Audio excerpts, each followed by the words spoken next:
Alright, so welcome back. In today's video, I have another free lot of stuff to go over. And if you want to learn how I got it, go watch the last free lot video, which I'll link down below. Alright, so I'll get into it. And again, in this lot, there are a whole bunch of tenders. So here's the first one.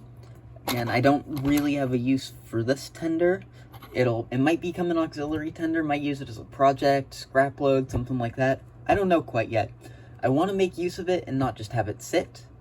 So that's the first one. The second one, this is a Bachmann ATSF tender, and if you want to know why this tender will help me so much, go watch the other video that I linked down below, which will explain it. And then the third tender, which again will help me quite a bit, is a Pemco Pennsylvania tender, which is pretty much a lifelike, but was sold under Pemco for some reason, or PlayArt, one of the two. So yeah. Again, if you want to see why this will help me so much, go watch that other video or the Lifelike 040 restoration, which, again, I'll link down below. And then next up, there are a few other pieces of rolling stock. First off is this older, I believe, AHM or Mahano caboose, which is just pretty plain.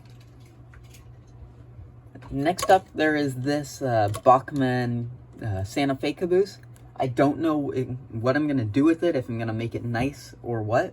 I already have one of these I made nice. I might use it as a scrap load again. I really don't know. I don't want to leave it sitting. Might turn it into a building or something. It'll be a thing to see about in the future. But with that out of the way, I'll go into the rolling stock engines pretty quickly. So the first one, I've already sort of cheated on it, I guess. I've done work to it. But this is a Bachmann GP30, which had a different shell, but I swapped it. This one I'm giving to a friend, just as a dummy, because he wanted it, and I was told that if I didn't want any of these models, to just give them to someone else, which is what I'm doing. So don't worry about this one. This is the only time you'll ever see it on this channel. So next up, I'll go into the smaller engines. This is another Manua four-wheel switcher. I have one of these already that I've done some work to. I might detail this one, might leave it stock. I don't really know yet. I want to do something with at least one of them. And then this is interesting. This is a normal Tyco. It's got a power torque. It's the G.I. Joe switcher, which sort of interesting.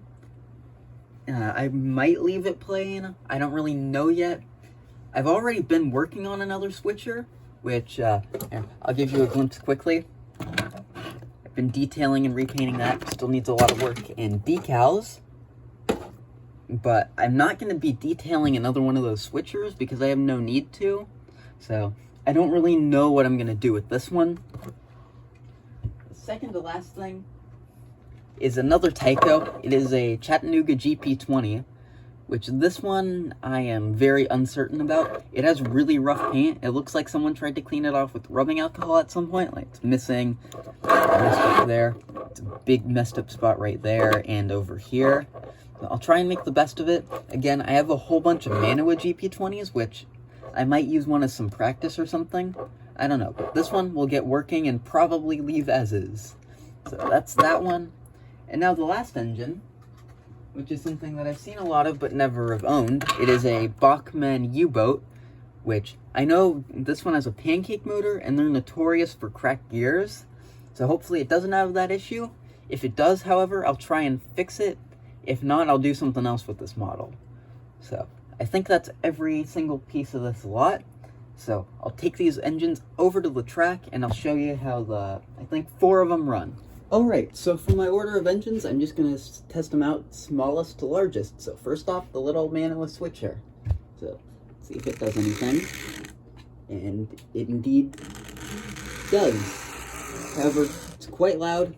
That one will need some work. So, next up, onto the Tyco 060. This one's quite the oddball. Not sure how it'll do because it is a power torque, but we'll see. Yeah. It's a bit loud, not as loud as the other one, but that's surprising to me. So, on to the next engine. Next up, I've got the Chattanooga GP20. We'll see if it runs also. And no. I'd like to guess that's a pivot gear issue. So, that'll be a project, and on to the final engine. Alright, and last off, the Bachmann U-boat, so we'll see if it runs. And I guess I was right about the cracked gears. Worse in reverse. But yeah, that is everything. So, thanks for watching, and I hope you enjoyed it, and go check out the other free lot if you haven't already.